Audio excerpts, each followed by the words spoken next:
A dusty Sudanese road at dusk, the sun bleeding red across the endless desert. A slow-moving convoy of hearses creeps toward a military checkpoint, black-draped coffins swaying gently on the flatbeds. Sudanese soldiers, rifles slung lazily over their shoulders, wave it through without a glance. Superstition runs deep here. No one disturbs the dead. But inside one coffin, a man lies utterly still, heart pounding like a war drum, sweat soaking his shroud. Has not dead, has Mossad, and has smuggling 30 desperate souls to freedom. If just one soldier pops the lid, this is the razor-edge gamble that defined Operation Moses. But how did it come to this, and what happened when the unthinkable struck?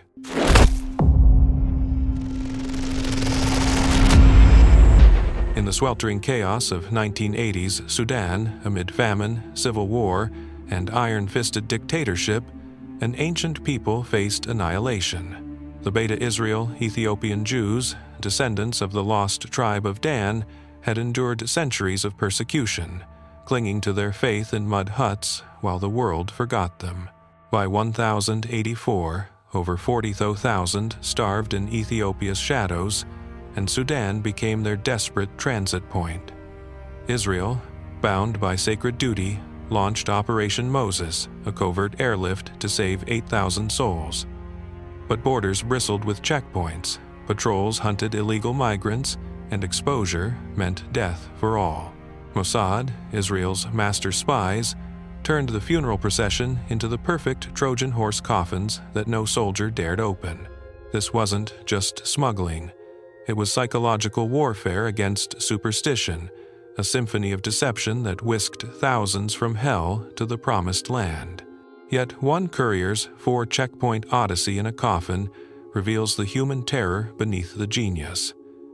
Today, we peel back the classified veil on Mossad's funeral convoy gambit. The how, the why, the close calls that nearly unraveled everything. Stay with me, because the twists will leave you breathless. Sudan, in the 1980, was a cauldron of misery.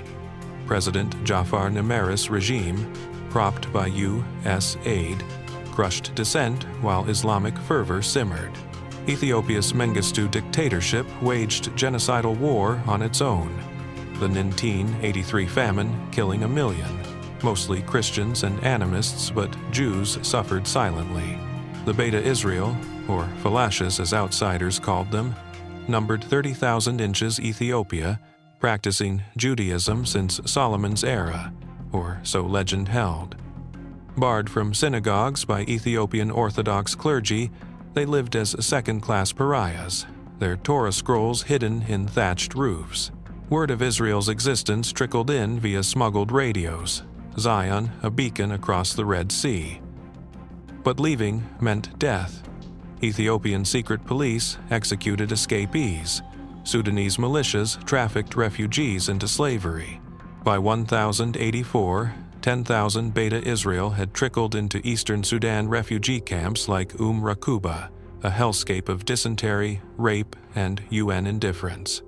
Israel couldn't storm in. Sudan hosted PLO terrorists, and exposure risked Arab backlash. Enter Mossad's brothers, a covert unit blending fieldcraft with biblical zeal. They built a fake aid NGO, Israeli Migration Aid, funneling cash to smugglers. Why funerals? Sudanese culture revered the dead. Soldiers, mostly illiterate conscripts steeped in tribal taboos, believed opening a coffin invited jinn malevolent spirits. No inspection, ever. Mossad tested it small, 1 hearse, 10 Jews hidden in a corpse truck. It worked. But scaling to thousands? That demanded audacity bordering on madness. And as convoys multiplied, cracks appeared, someone always watching. At the helm, Gad Shimrat, Mossad's Sudan station chief, a wiry ex-paratrooper with a gambler's nerve and prophet's fire. Haunted by Holocaust tales from his grandparents, Shimrat saw every Falasha as kin, yet his psyche wrestled the spy's cold calculus sacrifice one to save hundreds. His deputy, Yaakov, a polyglot psychologist turned case officer, profiled Sudanese guards. Fear of the supernatural was 90% compliance. On the ground, Ethiopian fixers like Abreha, a grizzled smuggler whose own brother died en route, risked all for $500 a head. He sourced hearses from Khartoum funerals, draping them in black crepe, rigging false bottoms. The couriers were the ghosts, young Mossad recruits like David, 28, who drew the coffin lot. A Tel Aviv kid turned elite operative, David's bravado masked terror claustrophobia from a childhood cave accident. He trained in mock coffins, breathing via hidden reeds, pulse steady at 40 BPM under hypnosis. The Falashas themselves, elders like Tzion, 70, priestly guardian of ancient rites, whispering psalms to calm children, mothers clutching infants, praying silence. Sudanese enablers, corrupt captains paid to look away, their greed warring with duty. And the wild card, Ahmed, a checkpoint sergeant whose curiosity once nearly doomed everything. These souls, spies, smugglers, saints, wove a human web where faith met tradecraft. But could their fragile alliance hold? It all began in hushed whispers back in 1981, when Mossad's elite scouts first infiltrated the shadows of Sudan's unforgiving eastern frontier. These hardened operatives, disguised as nomadic traders and aid workers, meticulously mapped out the treacherous 600-kilometer smuggling trails, snaking from Ethiopia's Gondar region all the way to Port Sudan. The routes were nightmarish dust, choked roads, pockmarked by sand traps, flanked by scorpion-infested dunes, and patrolled by 20 heavily fortified checkpoints, manned by Sudan's 200 battle-weary troops. Every mile pulsed with danger. Militias lurked in wadis. Informants traded lives for scraps, and the Red Sea shimmered like a false promise of salvation. Phase 1 kicked off with ruthless efficiency, recruiting coyotes, local Ethiopian smugglers hardened by famine. A staggering $10 million black budget from Israel's covert coffers bought the loyalty of 500 mules, each tasked with hauling one desperate Falasha group across the border under moonless skies. The first true test came in November 1983, a midnight symphony of deception from Khartoum's outskirts. 3 black, draped hearses, engines rumbling like distant thunder, slipped silently through the capital's labyrinthine streets, carrying 45 trembling Ethiopian Jews crammed into false-bottomed coffins. Their destination, the clandestine Adarat airstrip, a makeshift runway carved from desert scrub where Israeli C-130 Hercules waited like ghosts under radar blackout. Hearts hammered in the pine darkness as the convoy crept toward the first barriers. Couriers, faces smeared with ash to mimic mourners, clutched forged permits from the fictional Khartoum Burial Society. Sudanese soldiers, steeped in corpse taboos, saluted lazily and waved them through without a second glance. By dawn, the hearses disgorged their living cargo. David, one courier, stumbled out gasping, lungs burning from recycled air, as the planes roared skyward, vanishing into the abyss. Scale Up hit fever pitch by January 1084, transforming Whispers into a relentless machine. Weekly runs escalated to monstrous convoys hauling 200 souls per go. Hearses groaning under the weight at hidden safe houses in refugee hellholes like Rakuba. Falashas elders, mothers, wide-eyed children were lightly sedated with herbal calmatives to stifle cries, then stacked like cordwood beneath lifelike corpses crafted from wax and cloth. Couriers like David sealed themselves into lead-lined boxes, veins wired to panic buttons linked to hidden speakers, blaring fake mourner wails. Checkpoint 1. Bluff papers flashed, soldiers salute. 2 and 3. Pure routine, bribes vanishing into pockets. But 4 brought agony a fresh-faced lieutenant, eyes sharp with ambition, demanded full inspection. Time froze in a heart-stopping stall. A crisp, $200 bill slipped under paperwork turned suspicion to shrugs. David clawed free at the airstrip, body slick with sweat, as C-130s ghosted in, evading patrols by inches. Peak frenzy engulfed the summer of 1084, a whirlwind of 300 clandestine flights that plucked 7,000 souls from the jaws of death. Yet Ethiopia's famine swelled the camps to a horrifying 15,000 Jews, bodies piling in dysentery pits while militias circled like vultures. Convoys bottlenecked mercilessly. Mossad pivoted with diabolical ingenuity to double-decker hearses, rigging vehicles for 40 refugees per load in stacked compartments. One fateful night, 12 hearses thundered forth, ferrying 500 lives through pitch-black trails. Dawn broke at a key checkpoint with a biblical sandstorm, howling, blinding guards who huddled in terror, waving the convoy blindly past. Triumph soured as whispers spread like poison. Ghost convoys haunted the roads. Sudanese intelligence perked up, shadows lengthening over the operation. October 1084 plunged into crisis, the noose tightening like a garrote. President Nimeris' regime crumbled in a bloody Islamist coup, borders slamming shut amid purges and fatwas. Safe houses burned, coyotes scattered. The last convoy became legend David's infamous run, courier masquerading as the corpse itself. 4 checkpoints loomed like executioners. He lay rigid in the pine prison, urine pooling warm around him as heavy boots thudded overhead at each stop.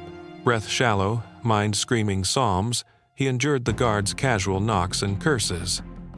Success scorched the night, but at what cost to the soul? The man who cheated death carried its echo forever, a ghost among the saved. Mossad's operation during Operation Moses was a masterclass in layered deception and psychological manipulation, fused intricately with logistical precision. At the heart of the operation was an in-depth understanding of Sudanese cultural taboos, uncovered by Mossad agents who embedded themselves as aid workers. Through discreet conversations in bars and marketplaces, these operatives mapped out a crucial psychological insight. Sudanese soldiers deeply feared touching corpses, associating it with a 40-day period of ritual impurity. This fear translated into an unspoken but ironclad rule: any coffin crossing checkpoints would never be opened or inspected. Taking advantage of this superstition, the Mossad crafted their most audacious smuggling tool coffins. They sourced simple pine coffins, cheap and noisily nailed shut to lend authenticity. Within these coffins, a false bottom was ingeniously constructed, ventilated through pinholes cleverly disguised as knotted ties, ensuring a fresh air supply that could last up to 12 hours. Couriers selected for these coffin missions underwent brutal training to perfect the corpse pose, muscles locked in place by muscle memory, breathing suppressed to mimic the shallow pattern of rigor mortis. They practiced excruciating stillness under simulated stress, learning to regulate their pulse to avoid detection. The logistics behind these hearse convoys were equally elaborate. In Khartoum garages, hearses were modified with lift-up lids for swift loading and compartments sized to accommodate entire groups of refugees, sometimes up to 40 people per vehicle. Payment bribes followed a strict tiered system. $50 easily greased the lower-ranking guards, while $500 was reserved for key officers to ensure smooth passage at checkpoints. The convoy's cover story was that these were mass burials for famine victims, with forged papers stamped by the state of Sudan giving bureaucratic cover. To heighten authenticity, couriers often wore kufis and sometimes acted as imams, reciting prayers. Mourners chanting dirges would follow the hearses, intensifying the funeral procession's aura and deterring suspicion through psychological pressure. Security contingencies were meticulously planned. Hidden tear gas canisters were concealed within wreaths, and satchel charges were ready to destroy vehicles if capture seemed imminent. During David's harrowing coffin run, He was equipped with a reed breather, inspired by biblical lore of the plagues, and carried auto-injectors for sedatives in case his pulse surged, signaling distress. Communications were equally clever. One way, burst radios hidden in the tires allowed covert contact, while Adarat airstrip beacons guided the Israeli pilots expertly evading Sudanese surface-to-air missiles. This operation wasn't just about brute force or technological superiority. It was a strategic masterpiece of Sun Tzu-like elegance win without fighting. Superstition was exploited to bypass technology such as metal detectors, which were not used on coffins due to cultural norms. Unknown at the time to many operatives, Mossad conducted trial runs on animals, smuggling goats to calibrate oxygen levels and test scent masking. The peeling layers of fragrance, like frankincense, masked natural odors, fooling dogs and human senses alike. In essence, Mossad created a covert symphony of death and survival bodies sealed in sacred pine. Cultural fears weaponized, logistics synchronized with psychological warfare. This blend of ancient lore and modern espionage not only saved thousands of lives, but also rewrote the rules of clandestine operations, showing that sometimes the dead can carry the living to freedom. March 1084 unfolded like a nightmare on a remote Sudanese desert road about 50 kilometers from the refugee camps. A convoy of hearses, laden with Ethiopian Jews hidden beneath black crepe like grim cargo, was ambushed by a brutal militia. The assailants started slashing tires under cover of darkness, and chaos erupted as 20 frightened falashas spilled from the vehicles in panic and confusion. The tension was electric. Any exposed refugee risked death or capture. Amidst this frantic turmoil, one Mossad courier, trained in lethal combat skills, drew a hidden pistol and fired his way out of the ambush. The convoy scattered in violent disarray, but the damage was done. Worse, one survivor whispered to human traffickers desperate to exploit fleeing refugees. This catastrophic breach forced Mossad commanders to shift routes overnight, rerouting convoys through even more perilous backroads cloaked in darkness. The fragile thread of secrecy was fraying fast. Painfully personal and steeped in dread, came at the third checkpoint in July. This time, the danger was psychological as much as physical. Ahmed, the sergeant in charge of the guard post, grew suspicious. With a cold voice that pierced the silence, he knocked on one coffin and shouted an ultimatum: "Open, or I shoot." Inside lay David, the Mossad courier whose very heartbeat was a gamble. Time stopped. David froze, the shroud of death pressing on his chest like an iron weight. Outside, the imam sitting beside the truck cab, alerted by a quick bribe, began chanting prayers. Sudanese soldiers believed spirits haunted coffins, and this cultural fear warred with Ahmed's suspicion. Torn between duty and superstition, Ahmed hesitated, fingers trembling on his rifle. In that agonizing moment, the ancient fear of the jinn triumphed. Ahmed stepped back, but didn't forget. Instead, he tailed the next convoy, turning the tables, his curiosity a shadow stalking the rescue. The stakes escalated beyond strategy. Superstition was now a weapon and a liability. But the darkest twist ran deeper and wider than battlefield dangers or tribal taboos, betrayal from within.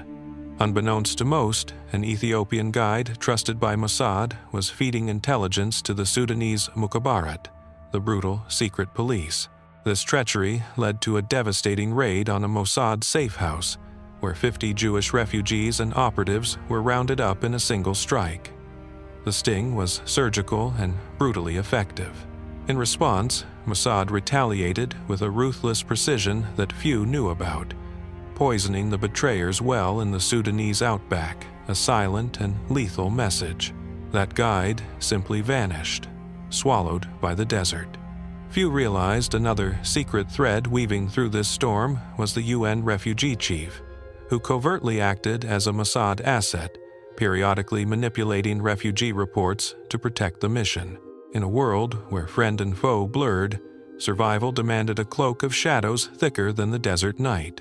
The defining moment of terror and defiance came on October 15, 1084.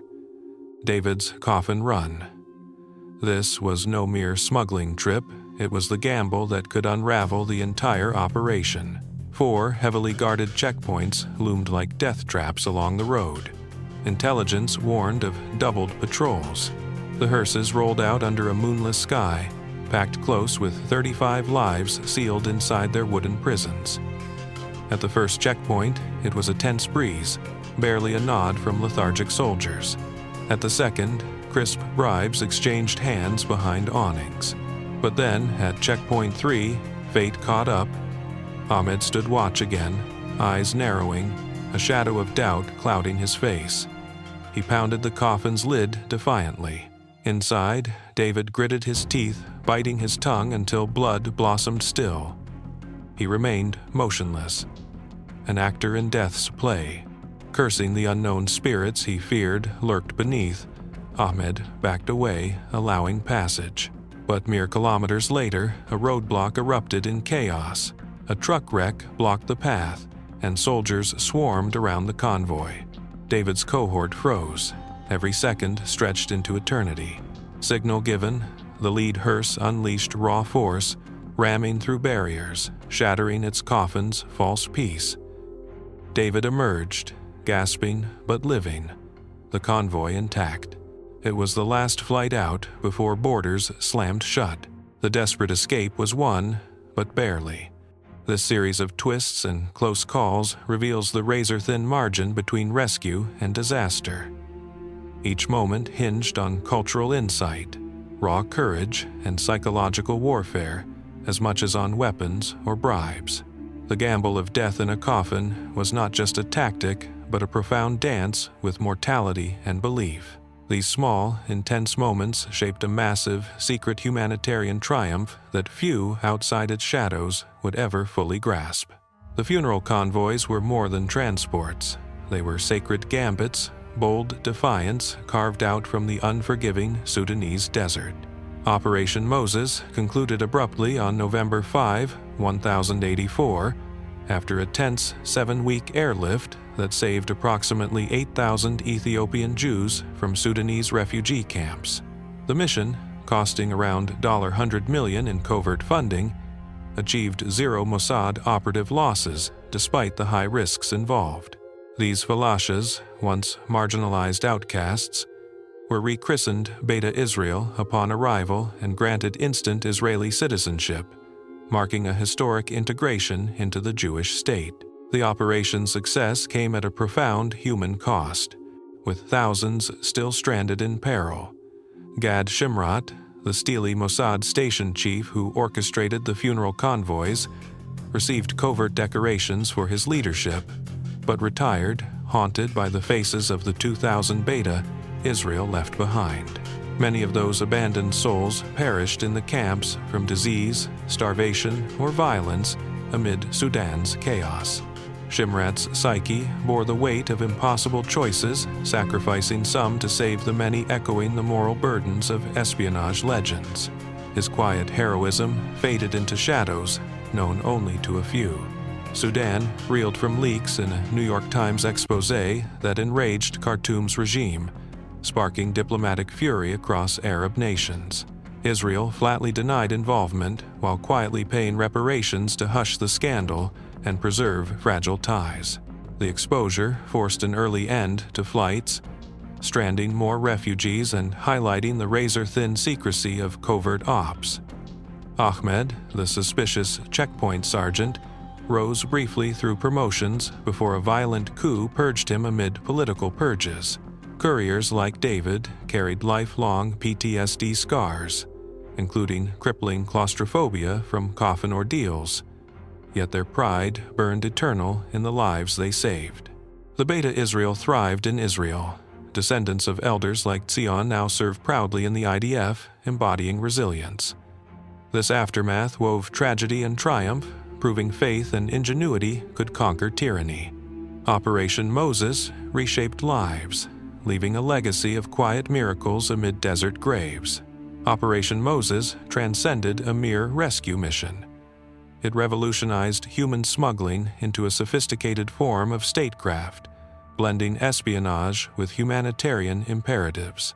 Mossad's innovative playbook, exploiting cultural superstitions as hacks, deploying deniable local assets, and layering psychological deceptions, set precedents echoed in legendary operations, from the Entebbe hostage raid to contemporary sabotage against Iran's nuclear program. Those dusty Sudanese trails, once lifelines for Beta Israel, morphed into modern migrant corridors, ruthlessly exploited by human trafficking cartels preying on Africa's desperate. For the Jewish world, it stood as irrefutable proof that Zionism could pluck its people from oblivion, no matter the odds or enmity. This audacious fusion of ancient faith and cutting-edge tradecraft redefined what a nation would dare for its own. In the wake of Operation Moses, Ethiopia-Israel relations blossomed into enduring alliances, particularly after the fall of dictator Mengistu Haile Mariam in 1991, paving the way for follow-up airlifts like Operation Solomon that saved another 14,000 souls. These bonds evolved into military cooperation, agricultural aid, and diplomatic ties, transforming former foes into strategic partners amid Horn of Africa volatility. Yet, dark shadows persisted. The 1,985 New York Times expose ignited fury in Arab capitals, triggering economic boycotts against Israel and derailing a fragile U.S. Sudan, diplomatic thaw under Reagan's outreach. Khartoum's regime collapsed amid the scandal, but the leaks exposed the perils of secrecy in a wired world, stranding thousands more in camps. Psychologically, Operation Moses carved an indelible chapter in spy lore, proving superstition could wield superpower status in intelligence warfare, turning jinn fears into impenetrable shields. Couriers like David internalized coffin terror, forging unbreakable resilience amid PTSD's grip, while Falash's descendants now anchor Israel's diverse mosaic, from IDF ranks to Knesset seats. The operation whispered a timeless truth. Ingenuity born of desperation outmaneuvers brute force, but at the soul's steep cost. It lingers as a testament to human spirit's defiance, where shadows of the dead birthed light for the living. Beware the veneer of chaos. Masters lurk, turning taboos to triumph. For nations, covert ops save lives but erode trust, transparency's price. Individuals, faith fuels impossible odds. Beta Israel's psalms outlasted rifles. History hides heroes in coffins. Operation Moses proves ingenuity trumps tyranny. If this gripped you, smash like, subscribe for more Shadows Unveiled. Comment: would you ride in that convoy? Next, CIA's ghost flights. Stay vigilant, the dead carry secrets.